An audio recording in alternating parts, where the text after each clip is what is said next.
दोस्तों नमस्कार। YouTube channel में आप सभी का स्वागत है। जैसा कि पिछली वीडियो में मैंने कोशिका में पाए जाने वाली जीव द्रव्य के बारे में पढ़ाया था, आज मैं आपको माइटोकॉन्ड्रिया के बारे में पढ़ाऊंगा। माइटोकॉन्ड्रिया कोशिका का एक महत्वपूर्ण अंग है और इसको जानने के लिए सर्वप्रथम मैं लिखूंगा माइटोकॉन्ड्रिया। ध्यानपूर्वक देखें, माइटोकॉन्ड्रिया।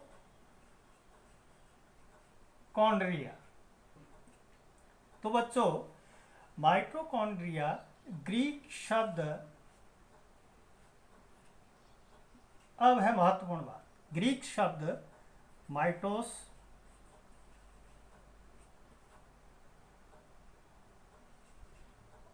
कॉन्ड्रियन,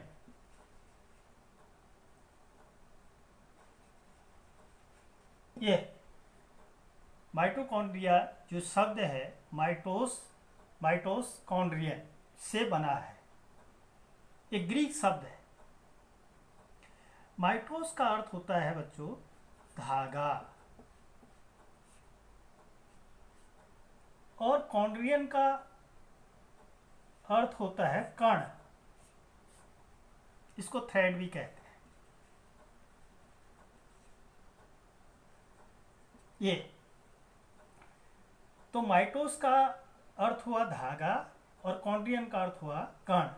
इन्हीं दो नामों से मिलकर माइटोकॉन्ड्रिया बना है। इसीलिए इस माइटोकॉन्ड्रिया को सूत्र कणिका भी कहते हैं। सूत्र कणिका भी कहा जाता है। अब सूत्र कणिका कहीं पर आए तो आप समझ लीजिए ये माइटोकॉन्ड्रिया है। अब माइटोकॉन्ड्रिया सबसे पहले सर्वप्रथम कालिकर ने 1880 में कीटों की रेखित कोशिकाओं में यह संरचना देखी। 1897 में बेंडा ने इन संरचनाओं को माइटोकॉन्ड्रिया कहा। अब जैसा कि मैंने पिछले वीडियो में बताया था, विज्ञान में चित्रों का बहुत बड़ा महत्व होता है। तो मैंने एक माइटोकॉन्ड्रिया का नामांकित चित्र आपके लिए बनाया है। तो ध्यानपूर्वक देखें, ये चित्र है। इसमें दाईं ओर से मैं शुरू करता हूँ। अंतः झिल्ली, बाह्य कक्ष, अंतः कक्ष, अंतर्वेश, मैट्रिक्स, अंतरकला अवकाश, नलिका, ऑक्सीसोम्स, राइबोसोम्स। ये एक नामांकित चित्र है माइटोकॉन्ड्रिया का। तो जैसा कि माइटोकॉन्ड्रिया के बारे में संक्षिप्त जानकारी में दे चुका हूं कि यह दो शब्दों से मिलकर बना है, माइटोस और कॉन्ड्रियन। इसका अर्थ होता है धागा और कॉन्ड्रियन का अर्थ होता है कण, इसलिए इसको सूत्र कणिका भी कहा जाता है। सर्वप्रथम कालिकर ने 1880 में यह संरचना कीटों में पाई जाने वाली रेखित कोशिकाओं में देखी ये संरचना, और बेंडा ने 1897 में इनका नाम माइटोकॉन्ड्रिया दिया। इसकी लंबाई, ये माइटोकॉन्ड्रिया है बच्चों, इसकी लंबाई 1.5 म्यू से लेकर 5 म्यू, म्यू का मतलब होता है माइक्रोन। इसकी जो लंबाई होती है माइटोकॉन्ड्रिया की लंबाई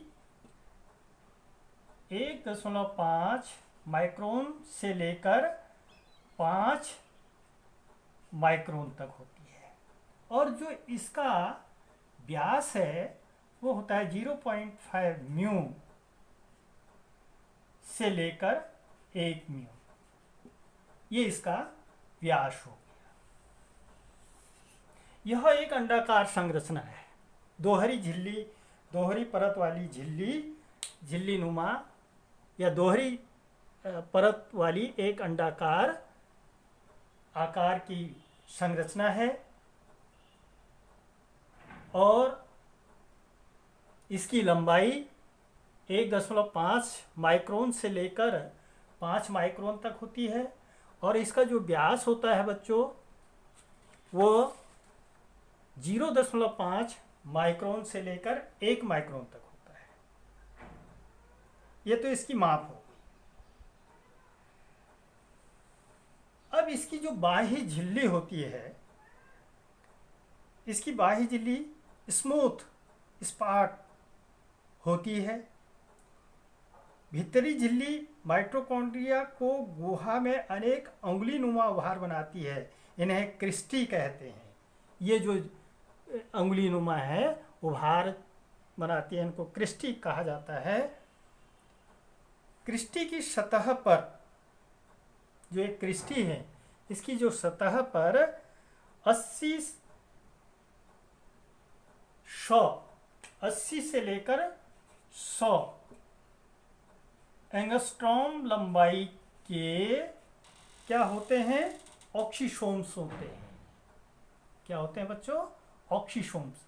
इनकी लंबाई 80 से लेकर 100 एंगस्ट्रॉम तक होती है। ऑक्सीसोम्स F1 कण भी कहते हैं इसको, F1 कण। माइटोकॉन्ड्रिया में प्रोटीन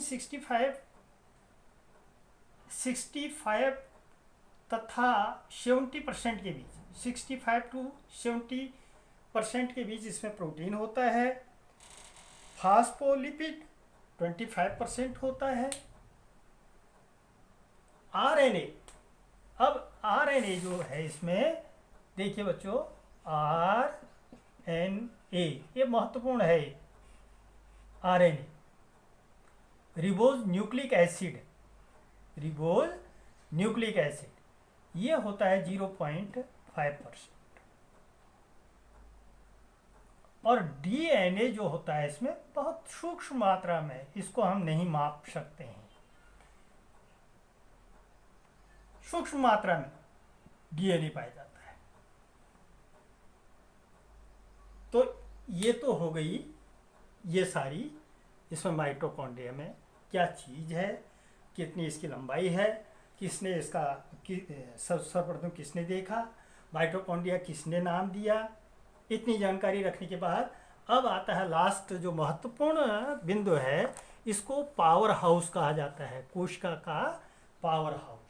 अब क्यों कहते हैं, क्योंकि इसमें ATP का संश्लेषण भी होता है। ATP का संश्लेषण, भंडारण तथा परिवहन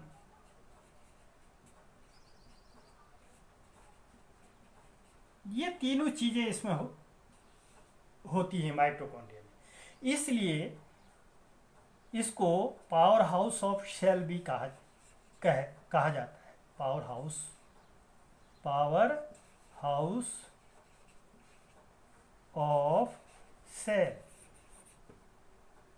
पावर हाउस ऑफ सेल, कोशिका का ऊर्जा ग्रह भी इसको कहा जाता है। दूसरी चीज इसको समझने के लिए, ATP ये ट्राइफॉस्फेट है, एडिनोसिन ट्राइफॉस्फेट जब विखंडित होता है तो ये चेंज हो जाता है ADP में। किसमें हो जाता है, ADP में चेंज हो करके प्लस फॉस्फेट प्लस एनर्जी।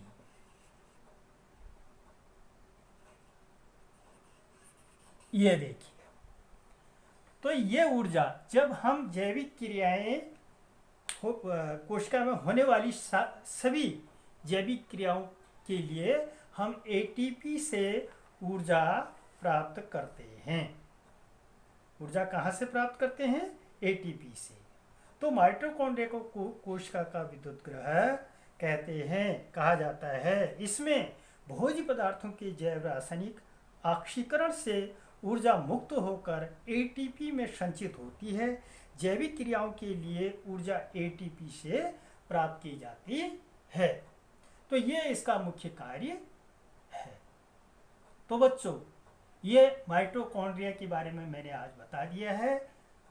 अच्छा लगे वीडियो को लाइक करें। अगली वीडियो में मैं आपको और महत्वपूर्ण अंगक कोशिका के, जैसे गोल्गी काय, हरित लवक आदि के बारे में बताऊंगा। तब तक के लिए धन्यवाद।